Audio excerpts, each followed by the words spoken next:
दिल्ली के छात्रों के लिए एक बड़ी खुशखबरी। दरअसल डीटीसी की मशहूर यू स्पेशल बस सेवा एक बार फिर दिल्ली के सड़कों पर दौड़ने के लिए तैयार है। चलिए समझते हैं कि क्यों ये खास है और कैसे ये सेवा छात्रों की जिंदगी को आसान बनाएगी। दिल्ली सरकार और दिल्ली ट्रांसपोर्ट कॉरपोरेशन ने छात्रों के लिए खास यू स्पेशल बस सेवा को फिर से शुरू करने का ऐलान किया है। यह सेवा खास तौर पे दिल्ली यूनिवर्सिटी, जेएनयू, आईआईटी और जामिया जैसे संस्थानों के छात्रों के लिए बनाई गई है। 28 अगस्त यानी आज से ये बसें दिल्ली की सड़कों पर नजर आएंगी। पहले चरण में 20 एसी इलेक्ट्रिक बसें, 30 12 मीटर लंबी बसें, 20 छोटी 9 मीटर बसें 25 नए रूटों पर चलेंगी। चलिए जानते हैं कि ये क्यों कहा जा रहा है कि ये फिर से लागू होगा।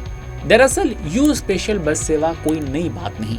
इसकी शुरुआत सन 1971 में मलकागंज डिपो से हुई थी, जब टिकट सिर्फ 50 पैसे का हुआ करता था। 90 के दशक में यह सेवा इतनी लोकप्रिय हुई थी कि रोजाना 1.90 लाख छात्र इन बसों में सफर करते थे। लेकिन 2020 में कोविड और बसों की कमी के कारण इसे बंद करना पड़ा।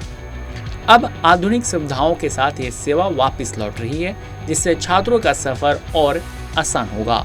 इन नई यू स्पेशल बसों में कई शानदार सुविधाएं हैं। ये बसें पूरी तरह से एयर कंडीशन हैं और इनमें रेडियो सिस्टम भी है, जहां छात्र अपनी पसंद के गाने सुन सकते हैं। साथ ही शैक्षणिक कार्यक्रमों और जरूरी जानकारियों का प्रसारण भी होगा। सबसे खास बात, मासिक पास का शुल्क सिर्फ 50 रुपए है, जिससे नॉर्थ और साउथ कैंपस के बीच सफर बेहद ही किफायती हो जाएगा। इन बसों का टाइम टेबल छात्रों की क्लास टाइमिंग को ध्यान में रखकर बनाया गया है। सुबह और शाम 5 से 6 बजे के बीच खास तौर पर बसें चलेंगी, ताकि छात्र समय पर अपने कैंपस पहुंच सके। डीटीसी खुद इन बसों का संचालन करेगा और जरूरत के हिसाब से रूट और समय में बदलाव भी किए जाएंगे। अधिकारियों का कहना है कि रोज करीब 1200 छात्र इन बसों का इस्तेमाल करेंगे, जिससे सड़कों पर 400 से 500 निजी वाहनों का बोझ कम होगा। इससे न सिर्फ ट्रैफिक कम होगा, बल्कि पर्यावरण को भी फायदा होगा।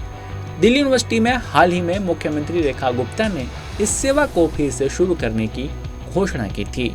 इस सेवा के शुरू होने के बाद दिल्ली में पढ़ रहे छात्रों को लाभ होने की उम्मीद है।